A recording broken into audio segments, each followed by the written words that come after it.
In the name of Almighty, the most merciful, the most beneficent. अस्सलाम वालेकुम everyone. हम लोग फाइनेंशियल स्टेटमेंट्स विद एडजस्टमेंट का chapter पढ़ रहे हैं और अभी तक हमने इसके 3 क्वेश्चन सॉल्व किए हैं। आज हम एक और क्वेश्चन जिसके अंदर हमने 7 किस्म की एडजस्टमेंट्स लिए हैं इसको सॉल्व करने जाएंगे।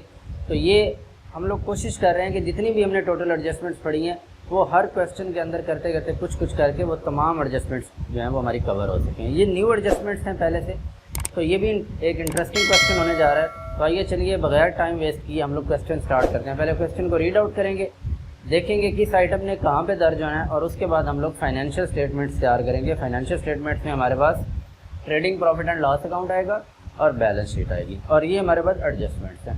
तो चलिए स्टार्ट करते हैं। सबसे पहले हमारे पास ओपनिंग स्टॉक है। ओपनिंग स्टॉक ने कहाँ लिखा जाना है? ट्रेडिंग अकाउंट में। गुडविल जो होती है इंटेंजिबल एसेट होती है और इसे हम लोग फिक्स्ड एसेट में दर्ज करते होते हैं। Plant and machinery fixed asset है, लूज टूल्स फिक्स्ड एसेट है। Capital and drawing liability side पे आते हैं। बिल रिसीवेबल और bill payable. Bill receivable current asset, bill payable current liability. Purchase and sales दोनों ट्रेडिंग में जाएंगे। रेंट प्रॉफिट एंड लॉस में जाएगा। एडवर्टीजमेंट प्रॉफिट एंड लॉस में जाएगा। Debtors and creditor, debtors current asset, creditors current liability. Cash in hand current asset, furniture fixed asset. Returns trading account में जाएंगी। Bad debts P&L में जाएगा। Provision for doubtful debt P&L में जाएगा। तो हमने ट्रायल बैलेंस के सारे आइटम्स रीड आउट कर लिए। अब चलते हैं एडजस्टमेंट्स की तरफ। क्लोजिंग स्टॉक है, एक दफ़ा कहाँ जाएगा? ट्रेडिंग में, और एक दफ़ा क्या बनेगा? करंट एसेट बनेगा। इसको हम यहाँ की मार्क नहीं कर रहे। सेकंड, डेप्रिसिएट करें प्लांट एंड मशीनरी को। Excuse me, plant and machinery हम यहाँ पे लिख लेते हैं 2। इस पर इसका इफेक्ट आना है, एक दफ़ा P&L में जाएगा और दूसरी दफ़ा बैलेंस शीट में प्लांट एंड मशीनरी से माइनस हो जाएगा। Provide 5% on debtor for doubtful debts. ये न्यू प्रोविजन दी गई है, इसका इफेक्ट डेटर्स पर होगा। तो डेटर्स के ऊपर हम लोग नंबर 3 लगा लेते हैं। डेटर्स हमारे ये आ गए, नंबर 3 यहाँ पे आ गए। और 2% डिस्काउंट भी इसी पे ही है, तो ये दोनों डेटर से रिलेटेड हैं। डिस्काउंट रिसीव फ्रॉम क्रेडिटर, ये क्रेडिटर से डिस्काउंट मिल रहा है, तो यहाँ पर नंबर 4 यहाँ पे बन जाएगा। इसके बाद आ जाता है interest allowed on capital. Interest on capital, इसका ट्रीटमेंट क्या होगा कि ये कैपिटल पे हम लोग इंटरेस्ट चार्ज करते होते हैं। एक दफ़ा ये हमारे लिए इनडायरेक्ट एक्सपेंस बनेगा और दूसरी दफ़ा ये कैपिटल का पार्ट बन जाएगा। तो कैपिटल इस पर इफेक्ट होने जा रहा है। इंटरेस्ट ऑन कैपिटल 5 नंबर पे कैपिटल पे आ जाएंगे, ये 5 नंबर कैपिटल। उसके बाद है interest charge on drawings. Business भी ड्राइंग्स में इंटरेस्ट चार्ज कर रहा है, तो एक दफ़ा रेवेन्यू बनेगा और एक दफ़ा ये ड्राइंग्स में ऐड हो जाएगा। तो ड्राइंग्स पे इसका इफेक्ट होगा, तो ड्राइंग्स पे नंबर हम 6 लगा लेते हैं। और 7वें नंबर पर है आउटस्टैंडिंग रेंट। ये आउटस्टैंडिंग एक्सपेंस है, रेंट को इफेक्ट करेगा। 7 नंबर हमारा यहाँ आ गया। तो 7 की 7 एडजस्टमेंट्स हमने रीड कर ली और वहाँ हमने मार्क कर लिया कि किस एडजस्टमेंट ने किस को इफेक्ट करना है। तो चलिए स्टार्ट करते हैं। पहले हम लोग trading profit and loss account बनाएंगे। Trading profit and loss account बनाने के बाद हम P&L अकाउंट और बैलेंस शीट कंबाइंड तैयार कर लेंगे। देखते हैं, सबसे पहले ओपनिंग स्टॉक आएगा। ओपनिंग स्टॉक की वैल्यू हमारे पास है 60,000। इसके बाद परचेजेज आएंगी। परचेजेज की अमाउंट है, अब ये देखें ज़रा, परचेजेज एंड सेल्स इकट्ठे दे दिए गए हैं। एक डेबिट में लिखा हुआ है, क्रेडिट में लिखा हुआ है। अब ये नहीं समझना आपने कि परचेजेज पहले लिखी हुई थी, इधर पहले वाली परचेजेज हैं और सेल्स बाद में लिखी हुई इसलिए बाद वाली सेल्स हैं। बल्कि आपने ये याद करने की कोशिश करनी है कि परचेजेज का नॉर्मल बैलेंस क्या होता है? डेबिट होता है, और सेल्स का नॉर्मल बैलेंस क्रेडिट होता है। तो डेबिट वाली परचेजेज हैं और क्रेडिट वाली सेल्स हैं। तो परचेजेज हमारे पास है 90,000 की। यहाँ हम इनर कॉलम में लिखेंगे क्योंकि हमारे पास रिटर्न भी दी गई हैं। लेस इसमें से हो जाएंगी रिटर्न। अब रिटर्न का एक नाम हमने यहाँ पे पढ़ा था, रिटर्न ये लिखा हुआ है। अब रिटर्न भी डेबिट में भी है, क्रेडिट में भी है। तो अब हमने ये डिसाइड करना है कि इनमें से कौन सी जो है वो परचेज रिटर्न है और कौन सी सेल्स रिटर्न है। इसके लिए आपको मैंने एक बात बताई थी, अगर वो रिटर्न के साथ ये ना बताया कि ये परचेज रिटर्न है या सेल्स रिटर्न है, तो हमने ये देखना होता है कि परचेजेज हमारी डेबिट है, तो जो परचेज रिटर्न है वो क्रेडिट होगी, अपोजिट होगी। और सेल्स का नॉर्मल बैलेंस क्रेडिट होता है, तो सेल रिटर्न जो होगी वो डेबिट है। इसका मतलब क्या हुआ कि जो क्रेडिट साइड पर रिटर्न लिखी हुई है ये परचेज रिटर्न है और जो डेबिट साइड पर रिटर्न लिखी हुई है ये सेल रिटर्न है। तो अब चलिए, इसमें से परचेज रिटर्न हमारी कितनी बनी? 3,000 बनी। तो यहाँ हम लोग 3,000 इसमें से माइनस कर देंगे। तो 90 में से 3 जाएगा तो 87,000। अच्छा जी, ओपनिंग स्टॉक हो गया। अब हमारे पास यहाँ डायरेक्ट एक्सपेंस और कोई नहीं था। इसके बाद इधर आ जाएंगी सेल्स। सेल्स की अमाउंट ये दी गई है 2,28,500, 2,28,500। इसमें से भी रिटर्न जो है वो निकाल दी जाएंगी। अब सेल्स रिटर्न का कैसे पता चलेगा? जो डेबिट साइड पे लिखा हुआ होगा रिटर्न, तो 2500 डेबिट साइड पे लिखा हुआ है, ये यहाँ से हम माइनस कर देंगे, तो बाकी रह जाएगा 2,26,000। ये हमारी नेट सेल्स आ गई। अब इसके बाद हम क्लोजिंग स्टॉक को यहाँ पे लिखते होते हैं, इधर आ जाएगा हमारा क्लोजिंग स्टॉक, और इसकी अमाउंट है 40,000। अब ये चूँकि एडजस्टमेंट है, इसका दूसरा इफेक्ट भी होना है। क्लोजिंग स्टॉक हमारा करंट एसेट बनता होता है, हम लोग इसको करंट एसेट में भी साथ ही लिख लेते हैं, ताकि इस एडजस्टमेंट के दोनों इफेक्ट एक ही वक्त में दर्ज हो जाए। 40,000। चलिए जी, हम इस एडजस्टमेंट के ऊपर टिक लगा लेते हैं कि ये एडजस्टमेंट हमारी मुकम्मल हो गई। अब इसके अंदर हमारे पास ये देखें, टी वाला ये रिटर्न भी ट्रीट हो गई, परचेज एंड सेल्स भी हो गया, ओपनिंग स्टॉक भी हो गया, डायरेक्ट एक्सपेंस कोई नहीं था, तो यहीं से हमें ग्रॉस प्रॉफिट मिल जाएगा। इसको ऐड किया तो ये बन गया 266,000, 266,000। इसमें से ये माइनस कर देंगे तो बाकी जो रिजल्ट आएगा वो क्या कहलाएगा? Gross profit. तो कैलकुलेट करते हैं ग्रॉस प्रॉफिट कितना आता है हमारे पास। 266 में से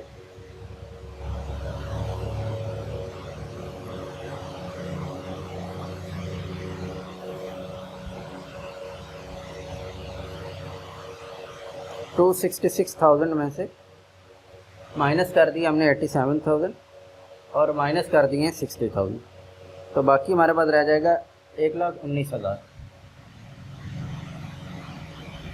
और इसको हम यहाँ शिफ्ट कर देंगे ग्रॉस प्रॉफिट,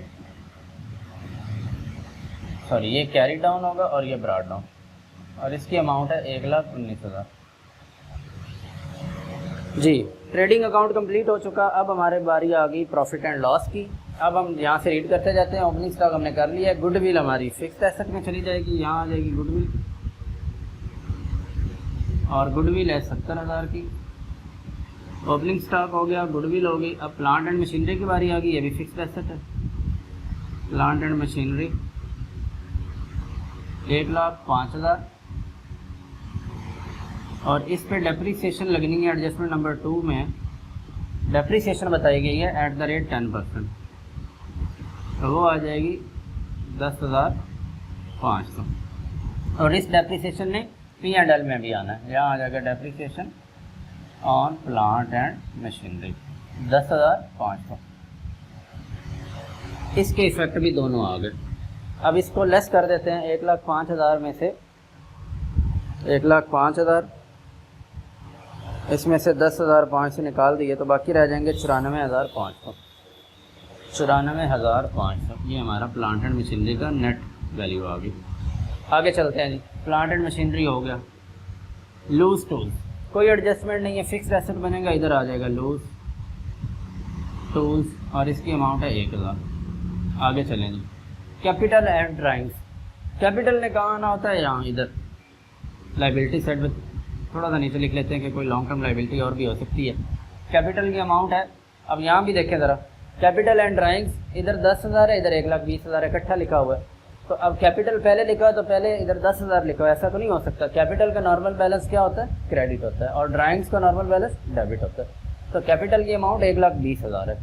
कैपिटल हमारे पास है 1,20,000, लेकिन इसको हम लोग बाहर नहीं लिख रहे हैं, अंदर वाले कॉलम में लिख रहे हैं। क्यों? इसके साथ हमने एडजस्टमेंट नंबर 5 का वाला दिया हुआ है। एडजस्टमेंट नंबर 5 क्या है? Interest allowed on capital @5%। Capital पे 5% इंटरेस्ट देना है। याद करें ज़रा, जब हमने एडजस्टमेंट सीखी थी इंटरेस्ट ऑन कैपिटल के, 2 इफेक्ट हमने पढ़े थे। एक तो कैपिटल में ऐड होगा, दूसरा P&L अकाउंट में जाएगा। तो चलिए इसका इंटरेस्ट निकालते हैं। 5% इधर ऐड हो जाएगा, इंटरेस्ट ऑन कैपिटल। इसका 5% लेते हैं 1,20,000 का, 1,20,000। इसका 5% जो है वो 6,000 आ गया, तो 6,000 इधर आ जाएगा। ये आ गया 1,26,000। अभी भी इसको इधर ही लिख रहे हैं क्योंकि इसके अंदर अभी नेट प्रॉफिट ने ऐड होना है, फिर ड्राइंग लेस होना है, और फिर नेट रिजल्ट बाहर जाना है। ठीक है, तो ये जो 6,000 हमने इंटरेस्ट ऑन कैपिटल है, ये इधर भी P&L में भी आना है। Interest on capital 6000। तो हमारी जो एडजस्टमेंट नंबर 5 है, इसके दोनों ट्रीटमेंट हमने कर लिए, P&L में भी आ गया और कैपिटल में ऐड भी हो गया। आगे चलिए जी, साथ ही लिखा हुआ है ड्राइंग्स। अब ड्राइंग्स में भी एक एडजस्टमेंट नंबर 6 मौजूद है। ड्राइंग्स ने कैपिटल से लेस होना होता है, लेकिन अभी इससे पहले एक चीज़ ऐड होनी है and that is net profit. उसका हमें पता नहीं है, खाली छोड़ देंगे। फिर हम माइनस करते होते हैं ड्राइंग्स। ड्राइंग्स की तो वैल्यू दी गई है 10,000, लेकिन एडजस्टमेंट नंबर 6 कह रही है कि interest charge on drawing at the rate 3%। Business जो है वो ऑनर्स को जो ड्राइंग्स की मद में उसने पैसे 10,000 दिए, उस पर 3% उसने इंटरेस्ट चार्ज किया, तो ये भी ड्राइंग्स का हिस्सा बनना है। तो ड्राइंग्स एक तो 10,000 खुद है, प्लस इस पर 3% हमने इंटरेस्ट भी लगाना है। तो 10,000 का 3% जो है वो कितना बनेगा, 300 बनेगा। चेक कर लेते हैं, 10,000 इसका 3% जो है वो अगर लिया जाए तो वो हमारे पास आ जाता है 300। तो 300 जो है वो हमारा इंटरेस्ट आ गया, 300। तो ये बन जाएगा 10,300, इसमें माइनस हो जाना, फिर नेट रिजल्ट बच जाएगा। ठीक है जी, ये इंटरेस्ट ऑन ड्राइंग्स का ये इनडायरेक्ट रेवेन्यू बनता है। यहाँ आ जाएगा इंटरेस्ट ऑन ड्राइंग्स 300। तो इसके दोनों इफेक्ट भी हो गए, इसको भी टिक कर देंगे। कैपिटल और ड्राइंग दोनों लिखी जा चुकी हैं, इसको भी टिक कर देंगे। आगे हमारे पास है बिल रिसीवेबल और bill payable. Bill receivable current asset होता है, इसको यहाँ लिख देंगे, इस पर कोई एडजस्टमेंट नहीं है। बिल रिसीवेबल और इसकी अमाउंट है 5000, क्योंकि एसेट का नॉर्मल बैलेंस डेबिट होता है तो डेबिट वाला इधर आएगा। बिल पेएबल लाइबिलिटी है, इसका नॉर्मल बैलेंस क्रेडिट होता है तो बिल पेएबल लाइबिलिटी बन जाएगी, इधर आ जाएगा बिल्स पेएबल और इसकी अमाउंट है 16,000। ठीक है, इस पर भी टिक लगा दें कि ये हो गया। परचेज एंड सेल्स हम पहले लिख चुके हैं। रेंट हमारा इनडायरेक्ट एक्सपेंस होता है, P&L में जाएगा, इस पर एडजस्टमेंट नंबर 7 भी है, इधर आ जाएगा रेंट की अमाउंट है 2000। अब एडजस्टमेंट नंबर 7 देख लेते हैं। Outstanding rent rupees 200। 200 का इंटरेस्ट जो है, रेंट जो है वो आउटस्टैंडिंग है, वो इसमें ऐड हो जाएगा। आउटस्टैंडिंग रेंट 200, तो ये बन जाएगा 2200। अब ये जो हमारे एक्सपेंसिव आउटस्टैंडिंग होते हैं, इसका दूसरा इफेक्ट क्या होता है, ये हमारी करंट लाइबिलिटी बन जाते हैं। तो इधर लाइबिलिटी साइड पर आ जाएगा आउटस्टैंडिंग रेंट और उसकी अमाउंट कितनी है, 200। अब इस पर भी हम टिक लगा देंगे कि इसके दोनों इफेक्ट हो चुके हैं। इधर रेंट पे भी लगा दें। आगे एडवर्टीजमेंट, ये हमारा इनडायरेक्ट एक्सपेंस है, इधर आ जाएगा एडवर्टीजमेंट 18,000, इस पर टिक लगा दें। अब आ जाते हैं डेटर्स एंड क्रेडिटर्स। डेटर्स के ऊपर एडजस्टमेंट नंबर 3 है, क्रेडिटर पे 4 है। 3 नंबर पे एडजस्टमेंट कह रही है 5% डेटर पे डाउटफुल डेट्स क्रिएट करने हैं और 2% जो है वो डिस्काउंट अलाउड हमने करना है। तो चलिए पहले डेटर्स यहाँ लिखते हैं कि करंट एसेट में हमारे पास डेटर्स कितने हैं। डेटर्स की अमाउंट है 40,000। अब एडिशनल बैड डेट्स कोई नहीं है, अगर एडिशनल होते तो पहले वो लेस होने थे। डायरेक्ट 5% हमने डाउटफुल डेट्स की प्रोविजन क्रिएट करनी है, उसको हम लोग यहाँ से लेस कर देंगे। New provision of doubtful debts 5% है ये। तो 40,000 का अगर हम 5% लें तो वो 2000 बन जाएगा। 40,000 इसका 5% लें तो वो 2000 आ गया जी। तो 2000 की न्यू प्रोविजन आ गई है, ये यहाँ से लेस हो जाएगा और अमाउंट आ जाएगी 38,000। ठीक है, और साथ ही कहा गया कि 2% इनको डिस्काउंट भी देना है। अब देखें, डिस्काउंट की ट्रीटमेंट हम बाद में कर रहे हैं, डाउटफुल डेट्स की हम पहले बना रहे हैं। इन 2000 पे हमें शक है कि हो सकता है कि ये कल को हमें पैसे ना दें, इसीलिए इनको निकाल के जिन पे हमें यकीन है कि ये हमें पैसे दे देंगे, हमने डिस्काउंट सिर्फ उनको देना है। ये नहीं आपने करना कि पहले 40,000 पे 2% डिस्काउंट दे दें, उसके बाद 5% आप डाउटफुल डेट्स निकालें। ये यहाँ पे थोड़ी सी टेक्निकलिटी है कि अगर न्यू प्रोविजन भी दी गई और डिस्काउंट अलाउड भी दिया गया हो तो आपने डेटर्स के अंदर से अगर एडिशनल बैड डेट्स होते वो भी निकाल देते, क्योंकि वो कन्फर्म थे कि वो मिलने ही नहीं है, और जिन पे डाउट है वो भी निकाल देंगे। बाकी जो अनडाउटेड होंगे, जिन पे हमें कन्फर्म है कि ये पैसे दे देंगे, उनको हमने 2% डिस्काउंट अलाउड कर देना। तो इसका डिस्काउंट अलाउड भी यहाँ पे कर देते हैं। डिस्काउंट अलाउड 2% अब 38,000 का 2% अगर हम लें, 38,000 इसका 2% लें तो ये बनता है 760, 760।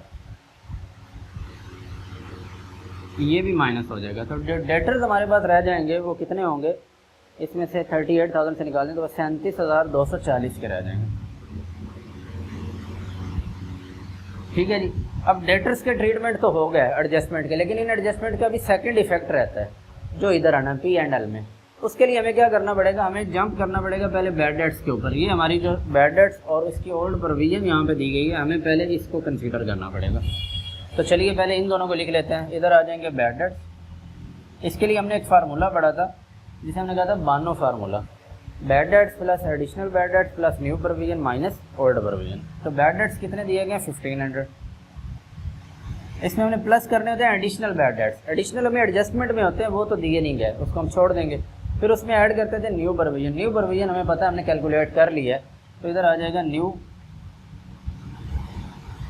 प्रोविजन ऑफ डाउटफुल डेट्स, वो बनी है 2000, ये बन गए 3500। इसमें से माइनस कर देते होते हैं ओल्ड प्रोविजन। ओल्ड प्रोविजन ये दी गई है 1000, तो ये 1000 इसमें से हम माइनस कर देंगे, तो जो बाकी आ जाएंगे वो आ जाएंगे 2500। अब इसका ट्रीटमेंट आ गया है न्यू प्रोविजन का, लेकिन जो डिस्काउंट अलाउड है वो अभी तक हमने नहीं लिखा। जो हम डिस्काउंट रिसीव करते हैं वो हमारा, हम लोग उसको इनडायरेक्ट रेवेन्यू कंसीडर करते हैं, और जो हमने डिस्काउंट अलाउड करते हैं वो हमारा एक किस्म का लॉस होता है, उसको हम लोग डेबिट साइड में लिखते होते हैं। तो इधर आ जाता है हमारा डिस्काउंट अलाउड, वो कितना है 760, ये अलग से हमने लिख लिया। ठीक है, समझ आ गई। इसके लिए जो है वो हमने पूरी एक वीडियो बनाई थी बैड डेट्स के ट्रीटमेंट पे। ये केस नंबर 5 था जिसके अंदर डिस्काउंट भी था, ओल्ड प्रोविजन, न्यू प्रोविजन, उसमें प्लस एडिशनल बैड डेट्स भी थे। इस क्वेश्चन में बस एडिशनल बैड डेट्स नहीं है, तो डिस्काउंट अलाउड हमने अलग से लिख लिया। अब हमारी ये ट्रीटमेंट जो है वो कंप्लीट हो गई है, इसके दोनों इफेक्ट आ गए, न्यू प्रोविजन के भी इफेक्ट दोनों आ गए और डिस्काउंट अलाउड के भी दोनों आ गए। अब रह गया हमारे पास आगे, चलिए जी, डेटर्स हो गए, अब क्रेडिटर्स रह गए। क्रेडिटर्स के ऊपर एडजस्टमेंट नंबर 4 लिखी हुई है, और 4 कह रही है कि डिस्काउंट रिसीव किया क्रेडिटर से वो 2% है। तो चलिए, क्रेडिटर्स करंट लायबिलिटी होते हैं, इधर आ जाएंगे क्रेडिटर्स, और इसकी अमाउंट है 60,000। इसमें से लेस हो जाएगा जितना हमें डिस्काउंट मिला है। डिस्काउंट ऑन क्रेडिटर भी लिख सकते हैं, डिस्काउंट रिसीव्ड भी लिख सकते हैं, 2%। तो 6000 का 2% अगर हम लोग कैलकुलेट करें तो वो कितना बनेगा, 60,000 सॉरी, इसका 2% निकालें तो 1200 बन गया, 1200। और बाकी हमारे रह जाएंगे 58,800, जहाँ आ जाएगा 1200, तो बाकी क्रेडिटर रह गया 58,800। अब इसका दूसरा ट्रीटमेंट कहाँ होगा, डिस्काउंट अलाउड किया है तो लॉस था, उसे हमने डेबिट साइड पे लिखा। डिस्काउंट रिसीव हुआ तो ये गेन हो रहा है आपका, इसको हम इधर इनडायरेक्ट रेवेन्यू बनाएंगे, यहाँ आ जाएगा डिस्काउंट रिसीव्ड भी लिख सकते हैं, डिस्काउंट ऑन क्रेडिटर भी लिख सकते हैं, इधर डिस्काउंट ऑन डेटर भी लिख सकते हैं, और इसकी अमाउंट है 1200। इधर एडजस्टमेंट पे टिक लगा देंगे कि इस एडजस्टमेंट के हमने दोनों इफेक्ट लिख लिए, यहाँ भी यहाँ भी, और इधर अब हम लोग डेटर्स और क्रेडिटर पे टिक लगा देंगे, इसका काम हो गया। आगे कैश इन हैंड है, ये हमारा करंट एसेट होता है, इधर आ जाएगा करंट एसेट में कैश इन हैंड, और इसकी अमाउंट है 21,500। इसके बाद हमारे पास फर्नीचर है, डेप्रिसिएशन नहीं है, फिक्स्ड एसेट है, फिक्स्ड एसेट में चुप करके लिख देंगे फर्नीचर, इसकी अमाउंट है 2000। कैश इन हैंड हो गया, फर्नीचर हो गया, रिटर्न हो गया, बैड डेट हो गया, प्रोविजन भी हो गया। तो एडजस्टमेंट के भी हमने सब पे टिक लगा दी कि ये सारे ट्रीटमेंट हो चुके हैं। तो अब हमारा काम मुकम्मल हो चुका है, कैलकुलेशन बस करनी है। पहले हम लोग यहाँ से नेट प्रॉफिट या नेट लॉस निकालेंगे और फिर उसको यहाँ लेके आएंगे। तो चलिए इसका रिज़ल्ट निकालते हैं कि हमारे पास प्रॉफिट एंड लॉस ने हमें जो है वो नेट प्रॉफिट दिया है या नेट लॉस दिया है। ये चेक करने के लिए हम क्या करेंगे, पहले क्रेडिट साइड को ऐड करते हैं, 1,19,000 इसमें जमा करेंगे 300 और 1200 1500, तो ये बने 1,20,500, 1,20,500। इधर भी आ जाएगा 1,20,500। अब इसमें से हम ये जो हमारे इनडायरेक्ट एक्सपेंसेस हैं इनको हम माइनस कर देंगे, माइनस 10,500 माइनस 6,000 माइनस 2,200 माइनस 18,000 -2500 और -760। तो बाकी जो प्रॉफिट हुआ है वो हुआ है 80,540 का। 80,540 जो है ये हमारा नेट प्रॉफिट है। अब नेट प्रॉफिट को हमने कहाँ लेके जाना होता है? नेट प्रॉफिट को हम कैपिटल में ऐड करते हैं, तो यहाँ आ जाएगा ये 80,540 इसमें जमा हो जाएगा। चलें जी करिए जमा 1,26,000 में, तो ये बन गया 2,06,540। 2,06,540 इसमें से 10,300 निकाल दें। 10,300 निकाल दिए तो बाकी रह गया 1,96,240। अब हमने इसका टोटल करना है, इधर भी टोटल करेंगे। जी टोटल इसमें जमा करते हैं 58,800। 58,800 फिर इसमें जमा करेंगे 200, बल्कि 16,200 जमा कर देते हैं। तो ये हमारे पास बने 2,71,240। 2,71,240। दूसरी साइड का टोटल करते हैं, 40 और 5 45,000 बन गया जी। 45,000 में जमा किए 37,240, इसमें जमा किए 21,500, इसमें जमा किए 70,000, इसमें जमा हो गया 94,500, इसमें जमा हो गया 3,000। तो ये एग्जैक्टली हमारे पास 2,71,240 आ गया। 2,71,240। तो इस तरीके से हमने इन एडजस्टमेंट्स को सॉल्व किया। जो इसमें नई चीज़ आई, एक तो ये डिस्काउंट आया है कि पहले प्रोविजन और एडिशनल बैड डेट डेटर में से निकालने के बाद जो कंफर्म डेटर बनेंगे उन पे हमने डिस्काउंट देना। डिस्काउंट ऑन क्रेडिटर भी आ सकता है, क्रेडिटर से लेस करके इनकम वाली साइड पे लिखता है। इसके बाद इंटरेस्ट ऑन कैपिटल और इंटरेस्ट ऑन ड्राइंग्स आज जो है ये इजाफा हुआ है। इंटरेस्ट ऑन कैपिटल कैपिटल में जमा हुआ है, इंटरेस्ट ऑन ड्राइंग्स में जमा हुई है। इंटरेस्ट ऑन कैपिटल जो है वो हमारी डेबिट साइड पे आया और इंटरेस्ट ऑन ड्राइंग्स जो है वो हमारी क्रेडिट साइड पे आया। बाकी जो चीज़ें थी वो एज इट इज़ थी। तो इंशाल्लाह मुलाकात होगी नेक्स्ट न्यू क्वेश्चन के साथ। तब तक आप इसकी अच्छे से प्रैक्टिस करें।